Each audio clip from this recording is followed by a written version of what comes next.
kepadaku. Bapa, ku cinta Kau. Oh Bapa, Engkau baik. Bapa, Engkau baik. Kau selalu baik kepadaku. Bapa, ku cinta Kau. Bapa, Engkau baik. Bapa, Engkau baik. Kau selalu baik kepadaku. Bapa, ku cinta Kau. Bapa, Engkau baik. Bapa, Engkau baik. Kau selalu baik kepadaku. Bapa, ku cinta Kau. Kami bersyukur, kami menyembah Tuhan. We worship you, Lord. We worship you. We give you praise. Haleluya Tuhan. Terima kasih. Oh, sangat baik Kau. Bapa, terima kasih. Terima kasih Yesus. Oh yeah. Ooh, we worship you.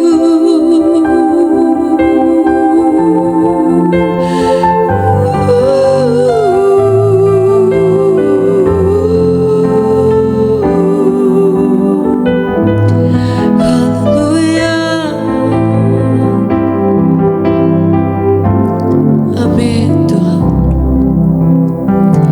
Segala perkara dapat ku tanggung di dalam Dia yang memberi kekuatan. Tuhan Yesus penolong dan sahabat. Tetap percaya Tuhan setia. Segala perkara dapat ku tanggung di dalam Dia yang memberi kekuatan.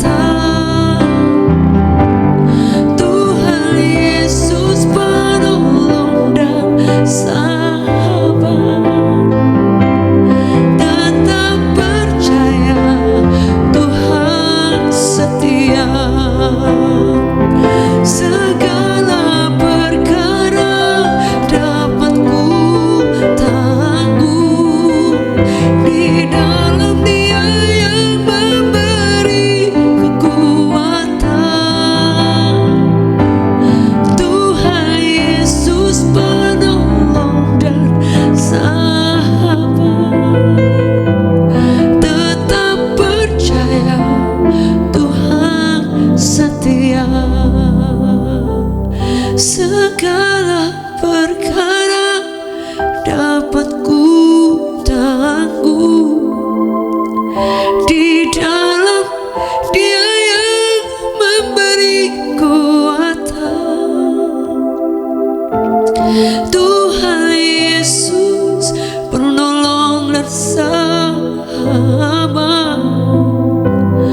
Tetap percaya Tuhan setia.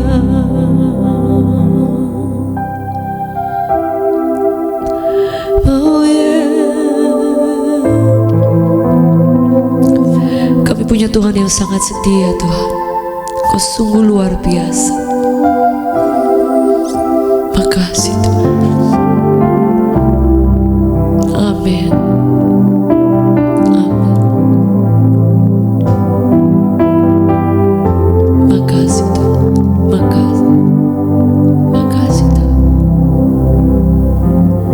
Ya Tuhan, ku percaya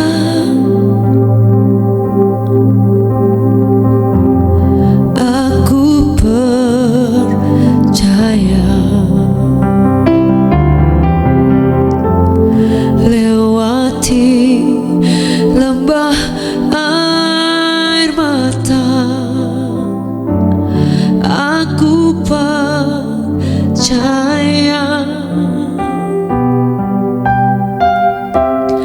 firman-Mu iya dan amin.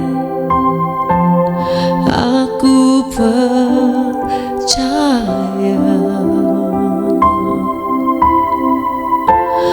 kemenangan sudah Kau jamin.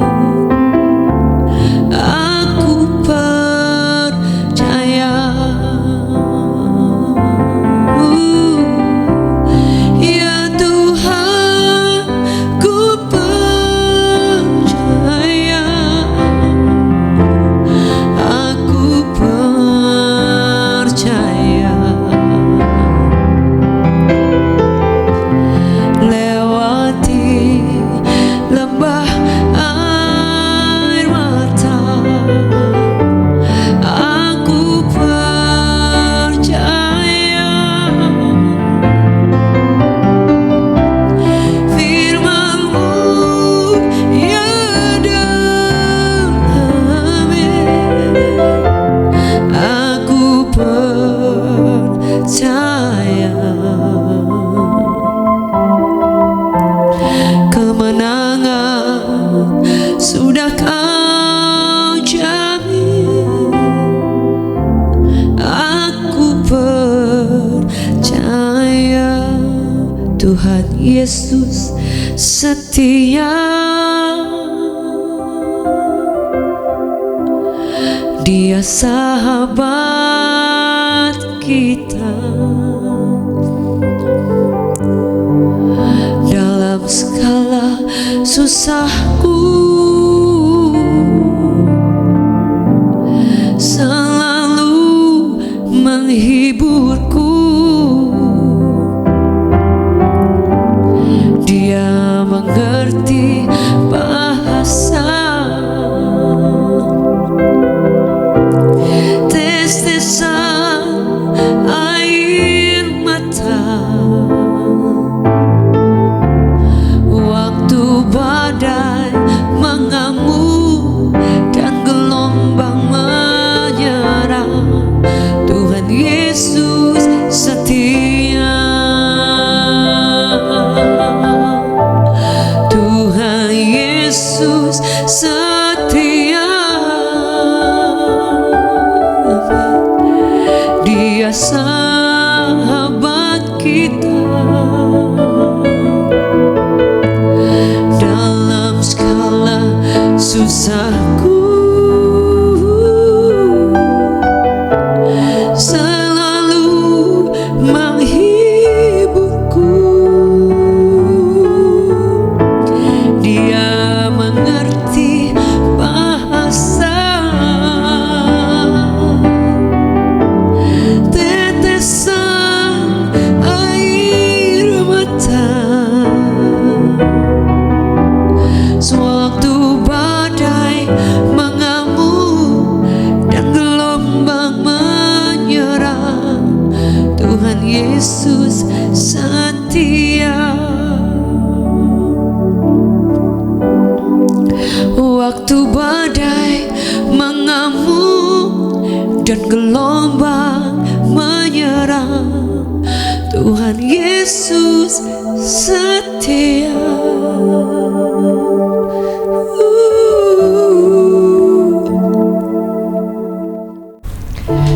Salam sejahtera sejahtera Bapak Ibu Saudara yang dikasihi oleh Tuhan. Welcome to Revival Worship Church. Puji Tuhan, pada saat ini kita boleh bersyukur kepada Tuhan untuk waktu musim yang senantiasa Tuhan berikan dalam hidup kita. Saudara, dan sampai hari ini kita masih diberikan kesempatan demi kesempatan. Itu semua karena anugerah Tuhan yang sangat luar biasa. Yang setuju boleh katakan amin. Anda boleh tulis di live chat, God is good all the time. Ya, Tuhan itu selalu baik di setiap musim kehidupan kita. Baik Bapak Ibu Saudara, hari ini saya akan membawakan firman Tuhan. Sebelumnya kita berdoa bersama. Terima kasih Tuhan, hari ini kami bersyukur Engkau selalu menyertai kami di setiap musim. Dan hari ini kami ada karena kebaikan Tuhan. Hamba berdoa pada saat ini, biar setiap firman Allah yang akan dibagikan itu benar-benar Tuhan sendiri yang menaruhkan perkataanmu. Tuhan memberikan hikmatmu dan Engkau menjamah hati kami dan membukakan pemikiran kami boleh terbuka dengan konsentrasi penuh kepada Tuhan. Kami berdoa Roh Kudus menolong dan campur tangan hamba-Mu terbatas, tapi Yesus kami tidak ada batasnya. Terima kasih, kami mengucap syukur demi nama Yesus yang luar biasa. Amen. Amen. Amen. Bapak Ibu Saudara, hari ini saya ingin bagikan firman Tuhan tentang Tuhan yang selalu ada. Saudara, Tuhan yang selalu ada artinya bahwa Dia tidak pernah tidak ada. Omnipresent. Dia selalu ada dimanapun, kapanpun, dalam situasi apapun.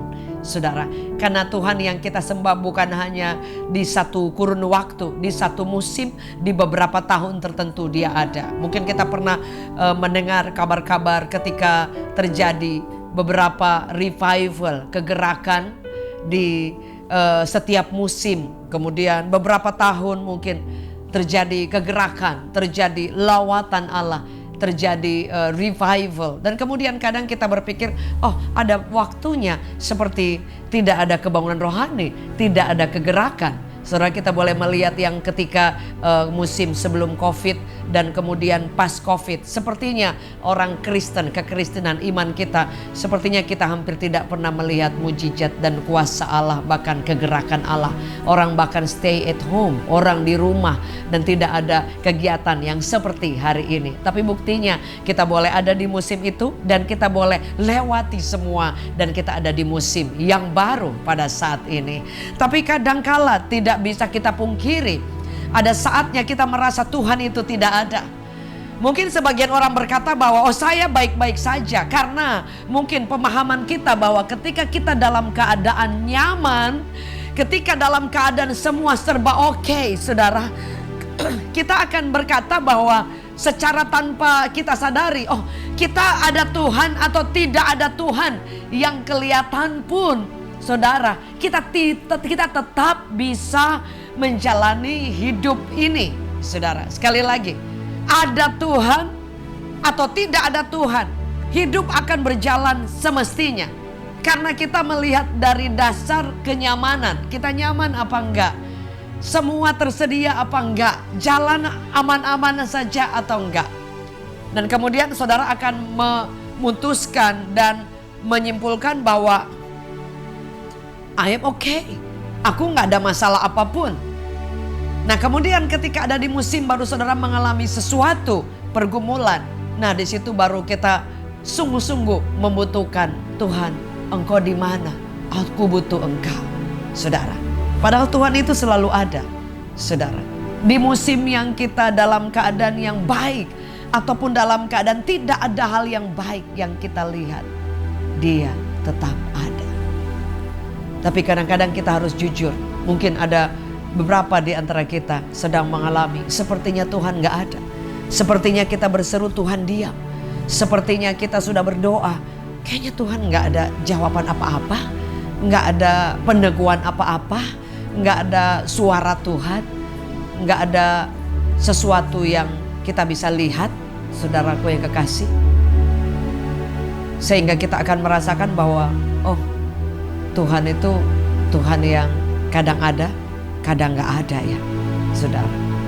Nah, hari ini saya ingin bagikan kabar baik bahwa Dia selalu ada. Yang setuju boleh katakan amin. Ada satu kisah dalam firman Tuhan, saudara, yaitu kitab Habakuk. Habakuk adalah seorang nabi yang spesial, nabi yang khusus. Habakuk ini dia ada di musim di mana keadilan datang terbalik. Di mana harusnya ada keadilan tapi dia katakan muncul terbalik. Dia melihat orang-orang fasik, orang-orang yang jauh dari Tuhan, hidupnya nyaman, hidupnya penuh damai sejahtera. Sementara orang yang takut Tuhan, orang yang cinta Tuhan, hidupnya menderita, hidupnya seperti tidak ada pertolongan Tuhan. Hidupnya seperti kayaknya Tuhan itu memang gak ada sama sekali, saudaraku yang kekasih. Dan firman Allah berkata Habakuk ini adalah pribadi yang kemudian dia tidak tahan melihat keberadaan yang ada pada saat itu. Dia tidak tahan melihat rasanya tidak adil. Rasanya Tuhan di mana keadilan? Rasanya Tuhan diam. Rasanya Tuhan itu nggak fair. Rasanya kok kita yang sungguh-sungguh, kenapa yang mereka yang tidak sungguh-sungguh? Kok semua aman-aman? Kok semuanya damai-damai? Kok semuanya kayaknya dimudahkan? Bahkan mereka jauh lebih mengalami berkat Tuhan. Sementara kita yang susah payah, yang cinta Tuhan, yang doa nggak berhenti, kok rasanya sepertinya Tuhan nggak ada. Kok rasanya sepertinya Tuhan itu sepertinya tidak berpihak kepada kita. Saudaraku yang kekasih, firman Tuhan berkata bahwa biarkan Tuhan itu mengajar kita untuk terus melihat bahwa Dia selalu ada. Saya bacakan satu firman Tuhan, saudara. Dalam Habakuk dikatakan bahwa ada beberapa firman Allah yang berkata dalam Habakuk 1 saja ayat ke-12 dikatakan, di mana keadilan Tuhan? Saudara, dia katakan bahwa sepertinya bahwa sampai dengan pernyataan yang sangat tajam, saudara. Ayat 12, bukankah engkau ya Tuhan dari dahulu Allahku yang maha kudus, tidak akan, dia katakan bahwa tidak akan mati kami. Ya Tuhan telah kau tetapkan dia untuk menghukumkan. Ya gunung batu telah kau tentukan dia untuk menyiksa. Matamu terlalu suci untuk melihat kejahatan dan engkau tidak dapat memandang kelaliman. Mengapa engkau memandangi orang-orang yang berbuat khianat itu dan engkau berdiam diri? Apakah orang fasik menelan orang yang lebih benar dari dia? Engkau menjadikan manusia itu seperti ikan laut, seperti binatang-binatang melata yang tidak ada pemerintahannya. Semuanya mereka ditariknya ke atas dengan kail, ditangkap dengan pukatnya dan dikumpulkan dengan payangnya. Itulah sebabnya ia bersukaria dan bersorak-sorai. Itulah sebabnya dipersembahkannya korban untuk pukatnya, dibakarnya korban untuk payahnya. Sebab oleh karena alat-alat itu pendapatannya mewah dan rezekinya berlimpah-limpah. Sebab itu ia selalu menghudus pedang-pedangnya, membunuh bangsa dengan tidak kenal belas kasihan. Dalam Habakuk 2 dikatakan, perikopnya, orang benar akan hidup oleh karena percayanya. Aku berdiri di tempat pengintaianku dan berdiri tegak di menara. Aku mau meninjau dan menantikan apa yang akan difirmankannya kepadaku dan apa yang akan dijawabnya atas pengaduanku. Saudara, jadi kalau Anda baca kisah ini, jadi Habakuk ini hanya 2 pasal. Tapi saudara, ayat cuman pasal 1, pasal 2 dan pasal 3. Jadi hanya 2 lembar saja. Tapi so powerful.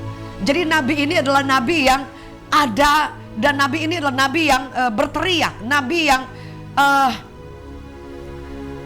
yang dia meraung-raung seperti dia menuntut keadilan, seperti dia ingin berkata Tuhan ini tidak adil, ini kurang fair.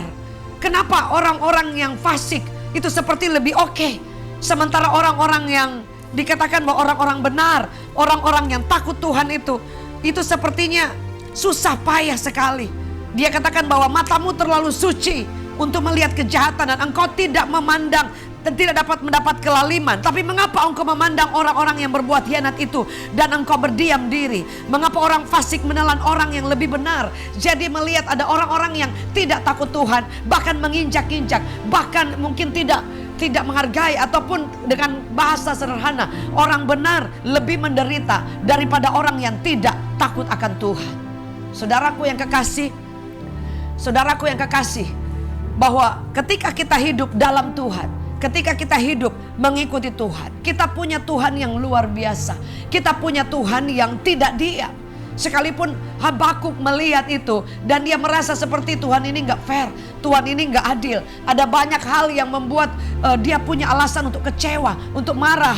Dan dia sudah berseru, dia sudah mengadu. Tetapi Tuhan itu kelihatan gak care, gak peduli, berdiam diri. Saudara, ada berapa di antara Bapak Ibu yang kau merasa bahwa engkau sudah berdoa dan Tuhan diam?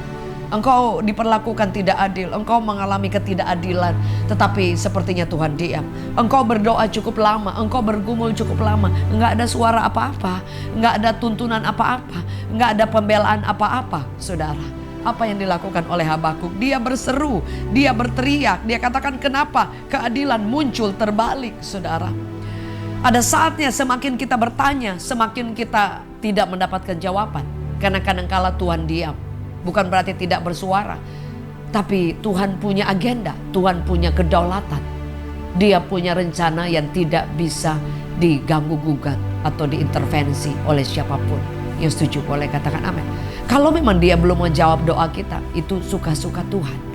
Kalau dia belum mau buka jalan pada saat ini, mungkin karena dia punya agenda khusus. Dia sesuatu yang dia inginkan dari kita. Mungkin ada rencana Tuhan yang lain, saudara. Nah, kita sebagai anak Tuhan biasa kita tidak tahan. Kita melihat orang lain jauh dipromosi, sementara Anda udah sungguh-sungguh kok hidup serba kurang gitu. Kok serba tertutup jalan, saudara. Karena ternyata kita harus belajar hidup itu ada musimnya, ada seasonnya. Saudara pernah ingat gak 10 tahun yang lalu Anda ingin balik ke musim itu gak akan bisa.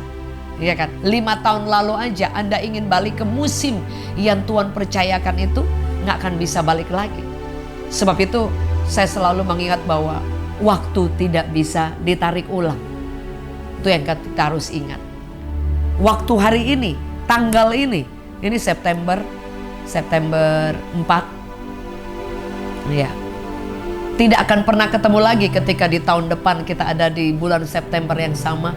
Di tahun yang berbeda, saudara. Momen, masa tidak akan pernah kembali lagi, saudara.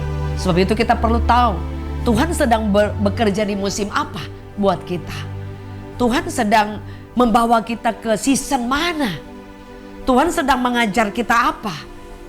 Karena kalau enggak, kita akan merasa bahwa rasanya enggak adil Tuhan. Tadinya Habakuk punya prinsip, punya pemandangan, ini tidak bisa seperti ini. Dan dia bertanya, dia berteriak, dia berdoa, dia mengerang kepada Tuhan. Dan sepertinya dia tidak terima dan sepertinya bahkan sudah dia lakukan itu. Tetapi Tuhan diam, nggak ada terjadi apa-apa, saudara. Yang ini saya ingin bagikan, ketika Tuhan tidak melakukan sesuatu persis yang kita mau, persis yang kita minta, persis yang kita harapkan, apa yang harus kita perbuat? That's the point. Itu adalah poinnya. Karena ketika kita tidak bisa memaksa, musim ini semua dalam kendali Tuhan. Firman Allah berkata bahwa Dia itu adalah Tuhan dalam setiap musim kemarau, musim hujan.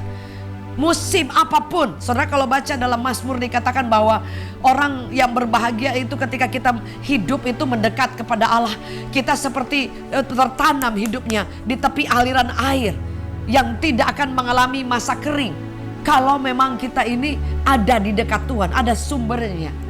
Tapi saudara, kadang ketika engkau ada di musim di mana engkau mencari air aja udah gak ada. Engkau mencari mana tempat berair, mungkin sudah mengalami kekeringan, sudah mengalami keadaan yang memang tidak ada sesuatu yang Anda bisa andalkan. So apa yang harus kita lakukan? Kita ada di musim itu, kita ada di momen itu. Sebagai contoh pertanyaan, mungkin ini pertanyaan yang harusnya di khotbah yang lain. Apakah setiap orang yang sakit disembuhkan oleh Tuhan? Kan tidak semuanya. Apakah karena mereka kurang iman atau kurang berdosa? Kan gak seperti itu juga. Tapi memang musimnya, rencana Tuhan yang tidak bisa kita kendalikan dengan cara berpikir kita. Sehingga kalau ada orang berkata, oh ya, orang yang sakit datang kepada Yesus pasti sembuh. Betul, tapi tidak semua orang yang sakit itu sembuh. Itu kenyataannya. Kita tidak bisa menutup mata. Oh enggak, Yesus itu menyembuhkan, mujizat betul. Memang saya percaya dan masih terjadi sampai hari ini karena kuasanya tidak berubah. Tapi kita harus benar-benar jujur terbuka bahwa ada orang yang sakit sudah berdoa dan tidak menjadi sembuh. Saya bertemu dengan seorang ibu yang dia mencintai Tuhan. Anaknya meninggal kesetrum. Pertanyaannya, apakah ibu ini kurang berdoa? Apakah ibu ini kurang melayani Tuhan? Apakah tidak ada perlindungan Tuhan? Apakah perlindungan Tuhan itu on off? Oh, karena kita berjaga-jaga dia lindungi. Kalau kita nggak berjaga dia nggak lindungi. Gak gitu, saudara. Perlindungan Tuhan itu tetap, saudara. Bagi orang memang yang berlindung kepada dia. Tapi ada juga orang-orang yang sudah berlindung. Tapi kita harus jelas, harus real. Hidup itu nyata, injak tanah. Ada orang-orang yang sudah berlindung kepada Tuhan dan dilindungi Tuhan. Tetapi diizinkan mengalami hal-hal yang mungkin boleh dikatakan penderitaan. Saya ketemu dengan ibu ini dan dia kehilangan luar biasa. Sudah 1 tahun masih nangis. Lalu dia mau komplain apa? Dia melayani Tuhan suami istri all out. Kemudian kita akan bilang, oh mungkin ada kurang iman. Oh mungkin ibu ada dosa. Oh perlindungan Tuhan udah gak ada. Loh, urusan apa? Sedangkan ibu ini cinta Tuhan, suami istri cinta Tuhan. Biasanya kita menerima firman, oh iya mujizat terjadi. Tidak mungkin yang sakit tidak sembuh. Ada yang tidak sembuh, saudara. Kita harus nyatakan, kalau tidak sembuh agenda Tuhan apa? Kedaulatan Tuhan apa? Rahasia Tuhan apa? Itu yang kita tidak tahu. Itu yang kita bilang, we don't know about tomorrow. Kita nggak tahu. Tapi yang kita tahu, Tuhan pegang kendali. Yang kita tahu, orang-orang yang cinta Tuhan, yang menyelesaikan pertandingan, yang mati dalam Kristus, keuntungan. Karena dia berjumpa dengan Yesus. Karena dia ada dalam pemeliharaan tangan Bapa dan dia tidak sakit. Dia utuh. Itu harus kita taruh dalam pemikiran. Sehingga ketika ada orang yang tidak sembuh, kita tidak akan berkata, oh ya mujizat gak terjadi. Kamu banyak dosa. Kamu kurang perpuluhan. No. Saudara, kita harus tahu bahwa Bapak kita ini bukan Bapak yang jahat. Kadang sesuatu yang tidak adil terjadi. Oh ya, saya harus katakan kelihatannya nggak fair. Tapi yang kita perlu lakukan, apa yang kita harus lakukan ketika Tuhan diam dan ketika sesuatu terjadi tidak adil, ketika sesuatu terjadi nggak sesuai. Apa? What next? Itu yang harus kita tahu. Jangan saudara, oh ya saya banyak dosa, aduh kayaknya kurang urapan, kurang kuasa, kurang mujizat, kurang puasa. Bukan saudara. Tidak ada hubungannya. Saudara, oh ya dia kurang iman. Bukan.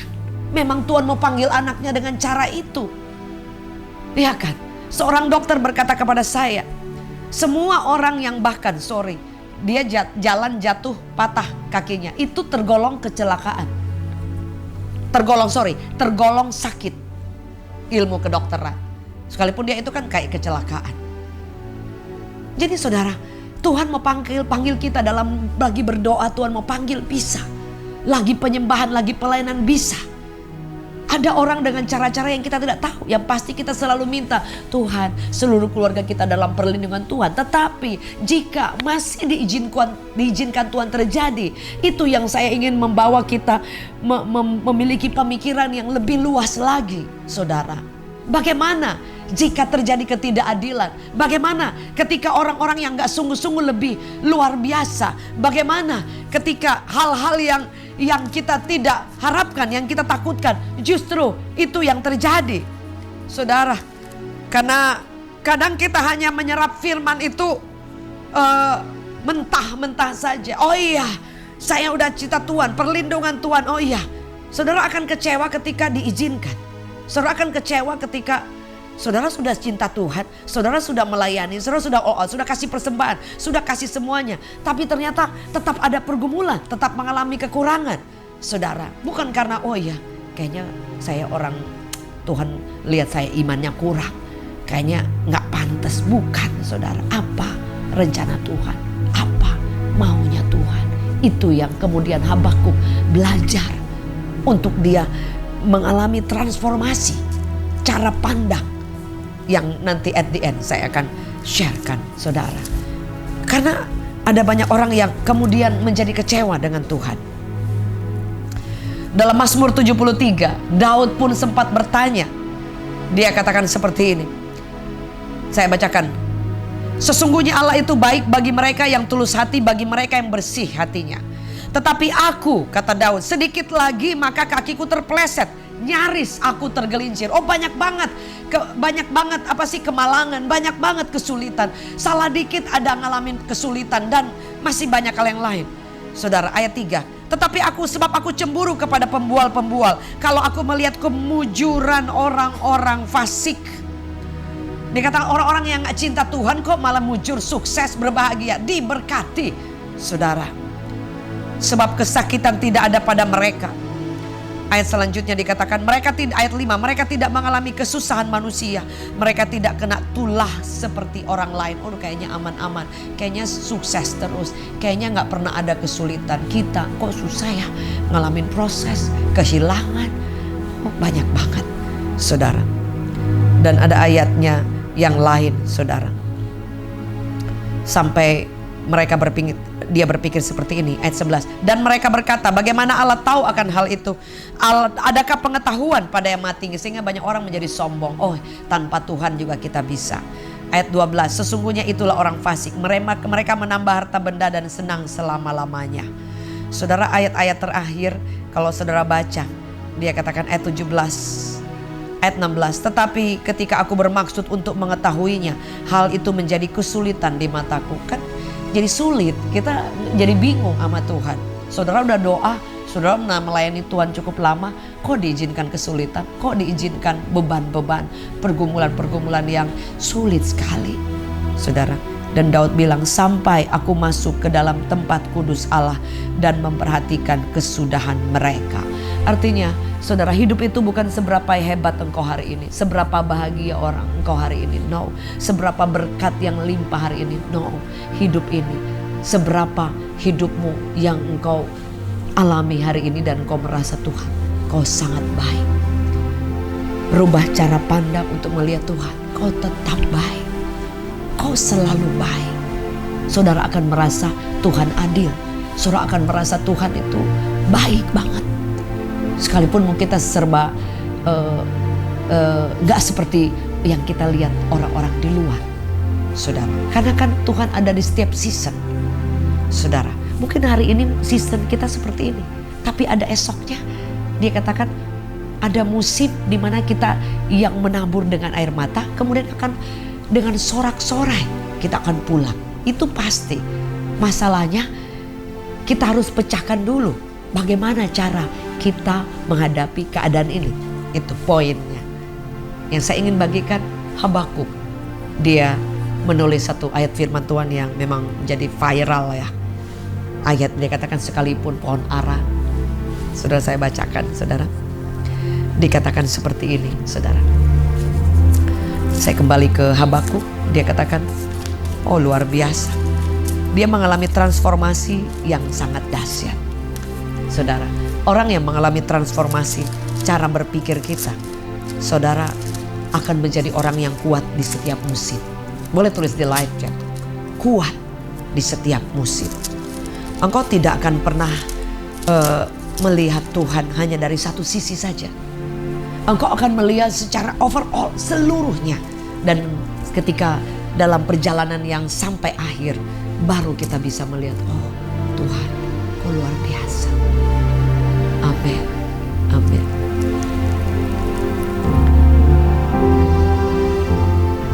Saudara, firman Allah berkata seperti ini. Dia katakan seperti ini. Habakuk kemudian mengambil satu pernyataan reformasi iman yang luar biasa. Iman cara pandang. Habakuk 3 ayatnya yang ke-17. Sekalipun pohon ara tidak berbunga, pohon anggur tidak berbuah, pohon zaitun mengecewakan, sekalipun ladang-ladang tidak menghasilkan bahan makanan, kambing domba terhalau dari kurungan, tidak ada lembu sapi dalam kandang, namun aku akan bersorak-sorai di dalam Tuhan, beria-ria di dalam Allah. Oh saudara, ini kontradiksi sekali. Dan ini adalah salah satu pemahaman rohani yang dalam, tingkat tinggi. Saudara, ini sepertinya dia menjadi bodoh. Karena saudara, pada saat itu pohon ara dia katakan tidak berbunga. Pohon ara pada saat itu saudara ada merupakan suatu pohon yang ada dalam kehidupan orang Israel. Selalu ada saudara, yang paling sering ada saudara, mungkin menjadi pegangan umat Israel saudara.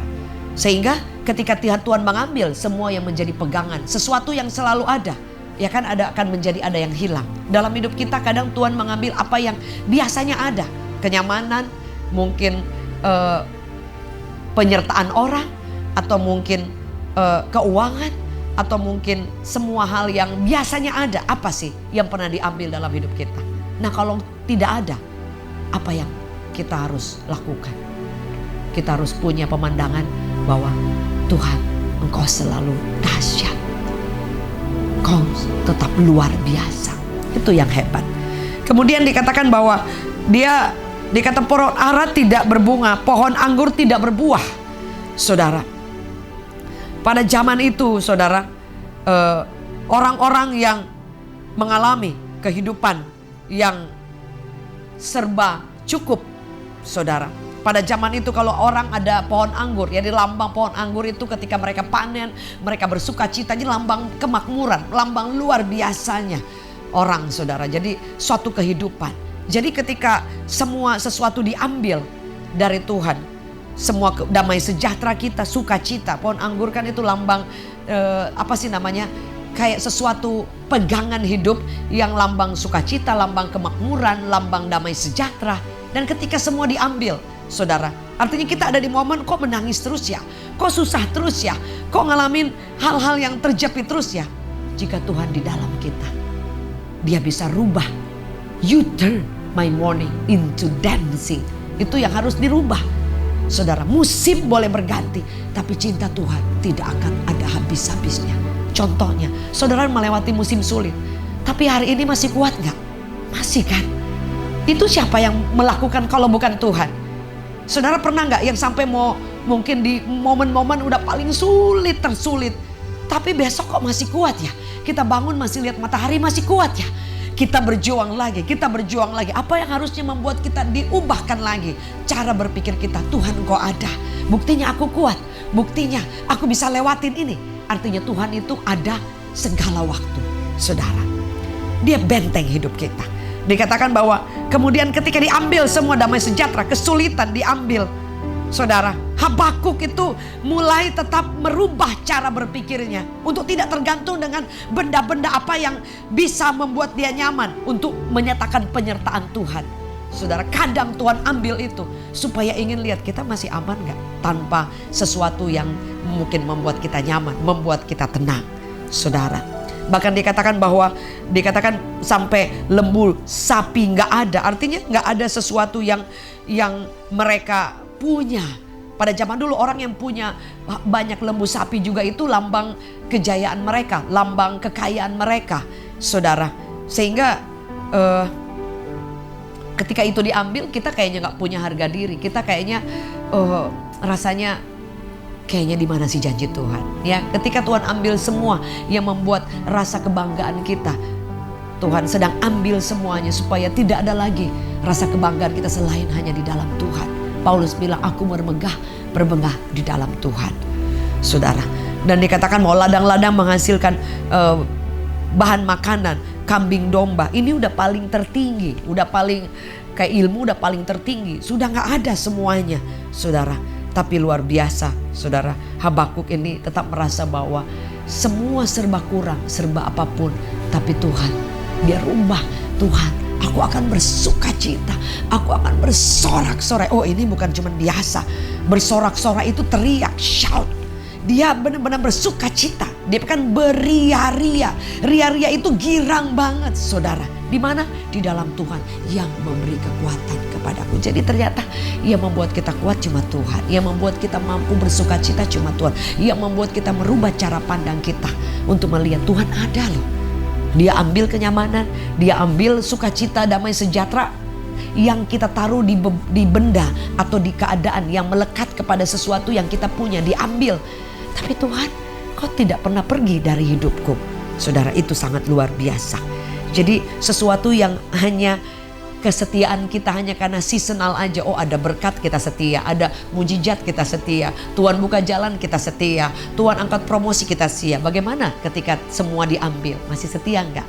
Habakuk menang dan dia katakan sekalipun even though, dan dia katakan aku akan beria-ria di dalam Tuhan yang memberi kekuatan kepadaku. Ini berbicara soal dia melepaskan salah satu paradigma yang berbeda dan dia mengambil semua cara pandang Tuhan dan dia belajar tunduk kepada Tuhan pada musim itu, season itu, dan itu tidak melekat semuanya. Dia katakan nggak apa-apa. Dia tutup pasal dari kitab Habakuk ini ditutup dengan kemenangan, dengan sorak-sorai, dengan Tuhan Kau luar biasa. Ketidakadilan boleh terjadi, kesulitan boleh terjadi, tapi siapa Tuhan yang ada di setiap musim kita? Mari buka tangan kita. Bapa, terima kasih. Ampuni kami tidak melihat Engkau banyak kali. Tidak lihat tangan-Mu, tidak lihat penyertaan-Mu secara fisik, secara materi, secara kenyamanan. Bahkan Engkau ambil banyak kenyamanan kami. Engkau ambil benda-benda yang dimana kami menaruh rasa nyaman, damai sejahtera kami. Engkau ambil perasaan-perasaan tenang kami karena ada keberadaan orang yang menolong kami, menopang kami, menyertai kami. Ada orang-orang yang kami kasih. Kadang Kau ambil itu. Kadang Kau ambil semua mimpi harapan kami. Tapi kami mau mengubah cara pandang kami bahwa Tuhan, Engkau Tuhan di atas setiap musim. Kau ada di setiap waktu. Engkau cukup buat kami. Dan kami mau memutuskan merubah semuanya. Dan kami mau ada transformasi. Engkau tetap menjadi Tuhan. Kami mau bersuka cita, beria-ria di dalam Tuhan yang memberi kekuatan kepada kami. Dan kami tahu anak Tuhan selalu dipelihara, anak Tuhan selalu mengalami kemenangan, anak Tuhan akan ada di setiap musim dan kami boleh melewati dan melihat kemenangan yang luar biasa. Kami melihat damai sejahtera, dan damai sejahtera kami tidak tergantung kepada benda, keadaan, kepada orang, kepada situasi, tapi tergantung daripada sumbernya. Engkau source, our sources. Engkau luar biasa, tempat sumber kehidupan kami. Terima kasih Tuhan. Kami mengucap syukur. Yang sakit Engkau sembuhkan, yang lemah Engkau kuatkan, yang susah Engkau hiburkan. Kau beri kemenangan, kekuatan. Kami akan berjalan maju di setiap musim dan tetap bersuka cita, beria-ria melihat Tuhan semakin dahsyat dalam hidup kami. Kami selalu hidup berkemenangan. Demi nama Yesus, yang percaya boleh sama-sama katakan amin. God bless you Bapak Ibu. Happy Sunday. Anda yang ingin memberkati Reward Church, memberkati operasional, memberkati setiap menabur untuk setiap pelayanan dari Revival Worship Church, Anda boleh mengirimkan ke nomor yang tertera di bawah. Tuhan Yesus kiranya memberkati. Mohon doa semuanya untuk rencana kita on-site. Tuhan Yesus membuka jalan tepat pada waktunya. Maju terus, jangan pernah menyerah. Reward, semangat. Puji Tuhan Bapak Ibu Saudaraku, saat ini kita sudah di akhir daripada ibadah. Dan sebelumnya saya akan berikan informasi sedikit tentang Gereja Revival Worship Church, bahwa gereja sedang mencari sebuah tempat untuk kita bisa ibadah secara onsite. Mohon dukungannya dan doanya. Saya percaya ketika kita sepakat berdoa dan kita mau mendukung untuk barangkali saudara dapatkan informasi ada tempat untuk ibadah, saudara bisa akan berikan informasi ke kami, ya. Atau juga saudara ingin mendukung secara dana, saudara bisa mengirimkan juga ke rekening gereja yang ada. Dan saya percaya saudaraku, ketika kita sama-sama untuk kita sepakat berdoa dan saling mendukung untuk supaya pekerjaan Tuhan ini di Gereja Revival Worship, khususnya tempat ibadah ini boleh ada, sehingga kita semua bisa beribadah secara onsite. Saya percaya kita semuanya akan melihat kasih kuasa Tuhan yang dahsyat ketika kita berkumpul bersama-sama beribadah menyembah Tuhan. Kita akan mengalami lawatan Tuhan yang semakin dahsyat dan ajaib. Mari Bapak Ibu Saudaraku, angkat kedua tangan kita dan kita akan menerima berkat daripada Tuhan. Tuhan Yesus, terima kasih buat hari ini untuk penyertaan-Mu dari awal pertengahan sampai akhir ibadah ini. Saat ini Bapa di surga, di dalam nama Tuhan Yesus, layakkan hamba-Mu Tuhan untuk melepaskan berkat-Mu atas umat-Mu. Di dalam nama Tuhan Yesus, jemaat Tuhan, terimalah berkat daripada Allah Bapa, kasih sayang daripada Tuhan Yesus, penyertaan daripada Roh Kudus menyertai kita sekarang sampai selama-lamanya. Di dalam nama Tuhan Yesus, setiap kita yang percaya katakan amin. Tuhan Yesus memberkati.